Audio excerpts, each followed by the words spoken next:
যেই শ্রেণীর মুসলমান প্রতিদিন 70-80 রাকাত তাহাজ্জুদ নামাজ পড়ে, কিন্তু আল্লাহর বিধানের কথা শুনলে তাদের গায়ে আগুন ধরে যায়। এক এমপি আছে না, ছিলেন না এক প্লেয়ার নারায়ণগঞ্জের, কয় যে আমি প্রত্যেক দিন 70-80 রাকাত তাহাজ্জুদের নামাজ পড়ি।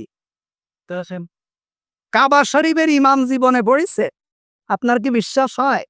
আমি আল্লাহর কসম কেটে বলছি, কাবা শরীফের ইমামও 70-80 রাকাত তাহাজ্জুদ নামাজ পড়ে না। কিন্তু এই সেকুলার মুসলিম যারা আছে, এরা দিনের বেলায় খেলা করে আর রাতের বেলায় তাহাজ্জুদের নামাজ পড়ে। কাদের সাথে খেলে? মৌলবাদী মুসলমানদের সাথে খেলে, আর রাতে তাহাজ্জুদ নামাজ পড়ে। এদের চরিত্র হলো ফিরআউনের চরিত্র। কাদের চরিত্র? ফিরআউন দিনের বেলায় বলে আমার রব্বুকুমুল আলা, আমি হলাম সব থেকে বড় রব। কার